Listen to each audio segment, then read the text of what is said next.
Welcome to Cody D Presents Legends of 205. And on this edition of the show, I'm interviewing somebody that if you're from Birmingham, you definitely know this woman. Her name is Miss Sheila Smoot, and we're going to be talking about all the things that she's done in Birmingham and how she has made an impact, and maybe ask some questions that you've wondered over the years.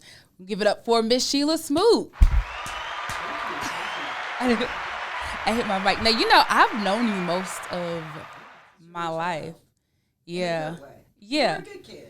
I was a good kid. Yeah. I Yeah. was happy and go lucky, but you were a good kid. Thank you. Had the mom who was the best stylist, hairdresser, all of that, was a big businesswoman. We all kind of watched her, and she was watching us and say, come in here and get these edges done like they need to be done right now. However, we are going to airbrush that. But on a serious note, yeah, I mean, I'm glad to know you and to see you evolve, and there's so much more that's going to happen. That's all good, you know. You definitely remind me of your mom. You look just like her. Oh, it's my so gosh. cute. But you are now that woman, and I'm just proud to be on your show. Thank you. Thank you so much. Okay, so first you have to tell me, when was the first time you realized that you had a voice in Birmingham? Oh.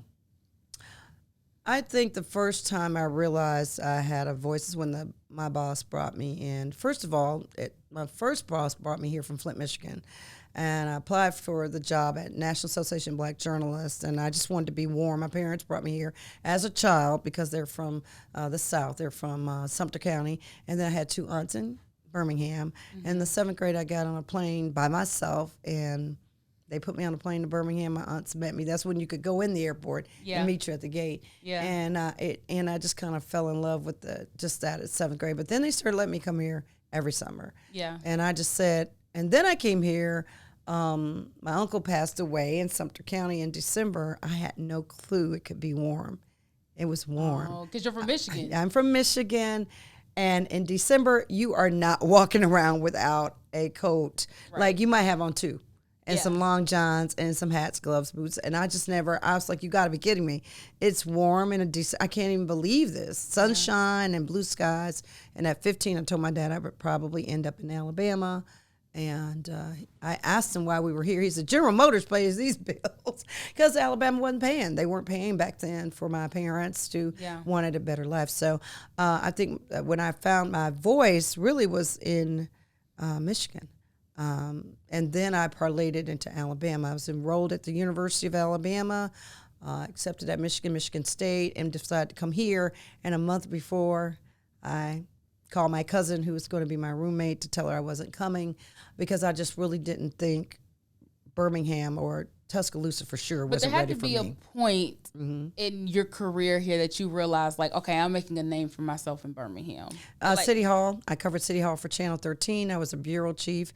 And I started going down to cover the likes of an Arrington and Bell and the women there, the people who were just getting there that were women. Yeah. And just kind of being able to do that, being allowed to do that. And then I went over to Fox, and that boss wanted me to get in your face and said it was allowed. And so people would call the station, Sheila Smoot's in here, she's making a noise, she's doing this. And my boss would come in, high five, good job, we want you to shake up Birmingham. Yeah. So I was built by you were doing Birmingham, that. and I was doing that. I was allowed to do it, and I got paid to do it. And but I enjoyed doing it. That's my thing. I want to talk about that a little bit more, but like, you've had a long career in Birmingham, and I just want to name off some of the things that you've done. So you moved here in the early 90s, and you started off as a reporter at VTM 13. Then you became news director at 98.7 KISS FM, and then you went to WBRC Fox 6 News.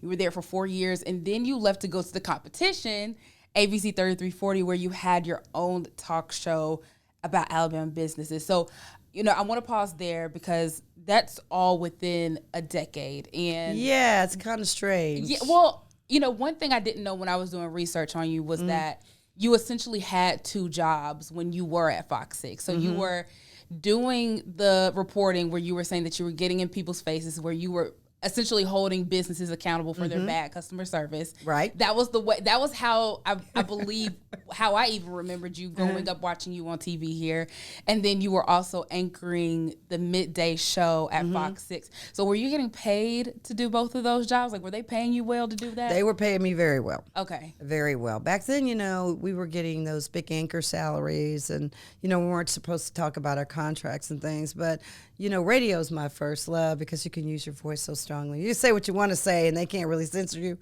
And that's how I started. I started in radio, but, parlayed into television news when I got here. And, honestly, it was Fox pretty much built me into that. I was that, but they allowed me to push that envelope.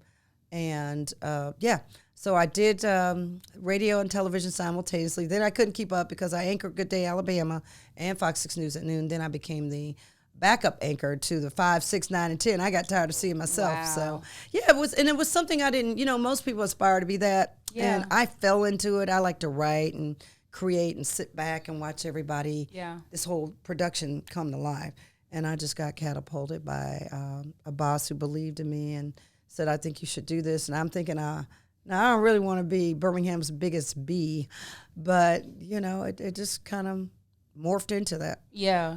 In a good way. I think it was maybe not so good for some of you, but for most of you, it was good. Well, I was just going to say like that, I think you don't hear a lot of stories like that where first of all, where a news director sees your talent and wants to amplify that. Like that, I feel like a lot of people don't realize that is rare in this industry because I don't know what it is about the media industry, but like they just do not cater.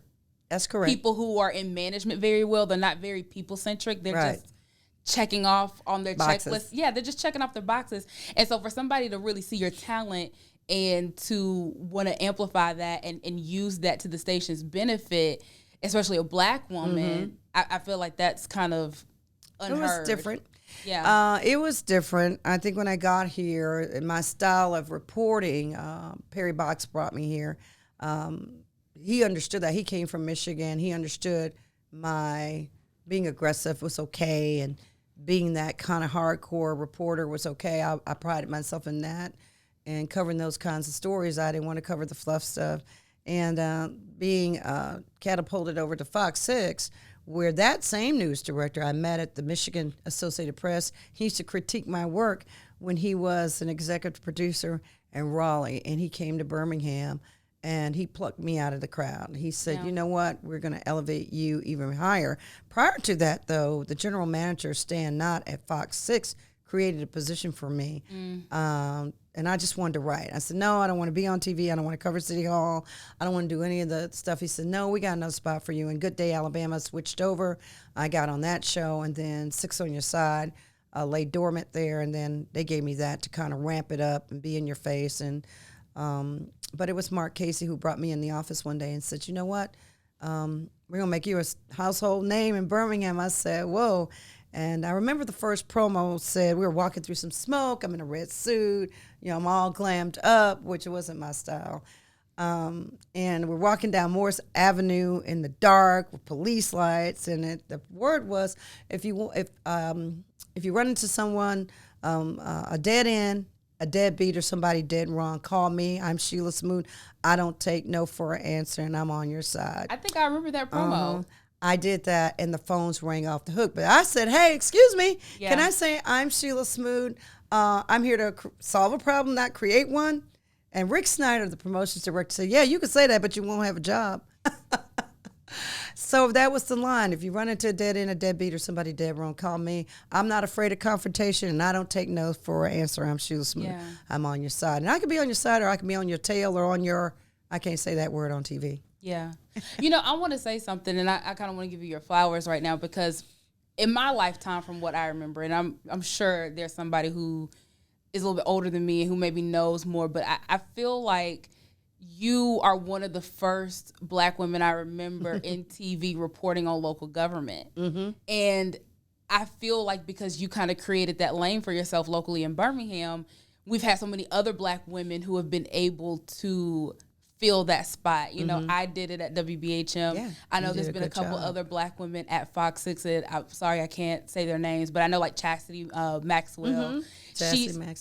Maxie. Thank you. She's covered that a little bit in her role at Fox 6. There have been, you know, a host of Black women after you who have kind of been able to step into the shoes that you've created, where it's like Black women who are reporting on local government and holding our local governments accountable and really pressing hard and going after those answers.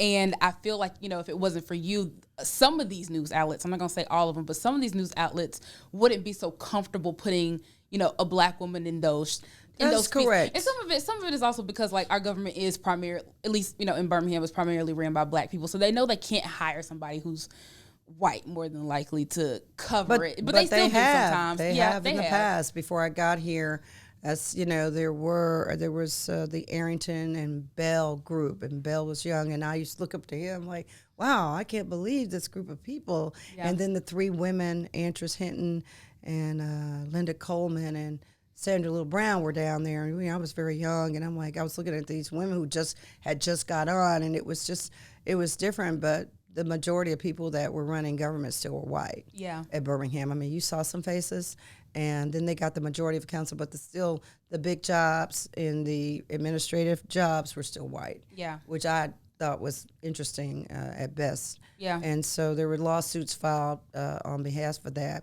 But I didn't realize until myself and Vicki Howell, Deborah Vance, and Patricia Dietrich. I remember Miss Deborah Vance. Yeah, all of us. I started out, and Patricia came with the Birmingham News, and then Vicki with the Birmingham Post-Herald, and then Deborah came on, and we just was barreling in. But I was barreling in first. I came from covering governments in Michigan. I covered the Capitol. I was first Black Capitol correspondent covering the government there, covering the Capitol.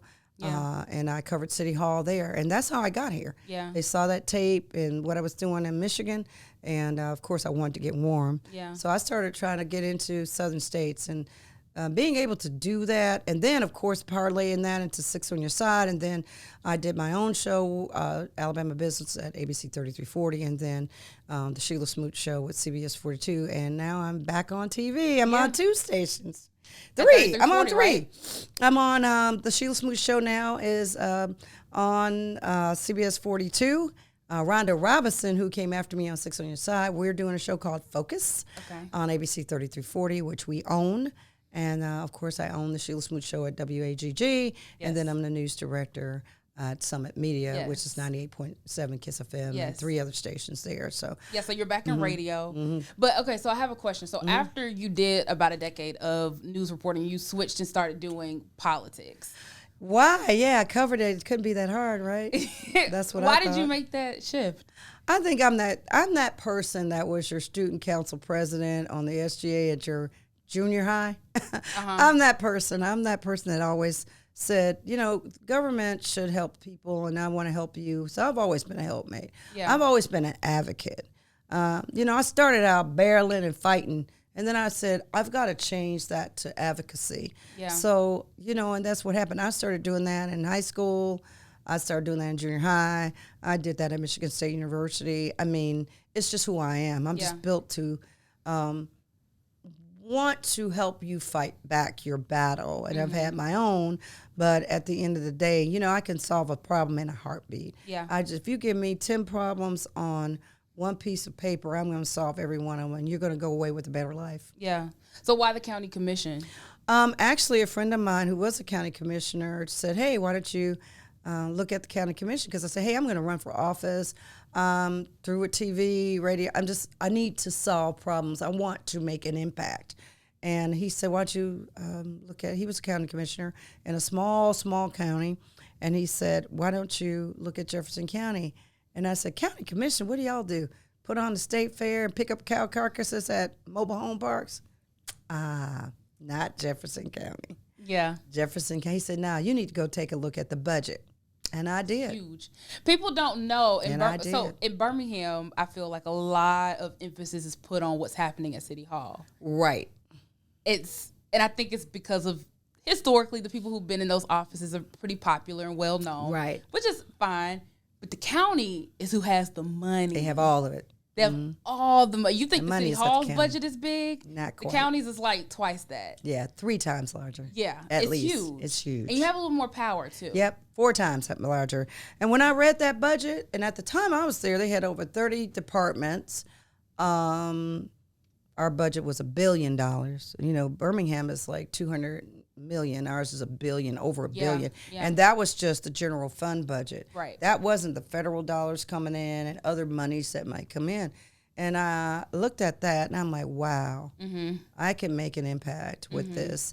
Counties are generally in this state ran by white elected officials. Yeah. So I was the first black female ever to sit, and the youngest, believe it or not, to sit at the Jefferson County Commission. And so my picture is still on the wall. I try not to. It's the weirdest thing. I saw it there a couple weeks ago when I went there for a meeting. I did. Yeah.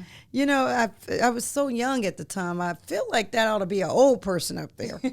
But yeah, I was the youngest person still to this day. Yeah. That in the state's county, Jefferson County is the largest out of 67 counties. In Alabama, and we've got over 35, 36 cities, Birmingham just being one of them, but there's a Hoover, Vestavia, the Dales, Fultondale, Gardendale, Irondale, there's Trussville, the Villes, there's Bessemer. The county is huge. The county is huge. And very populated, you're right.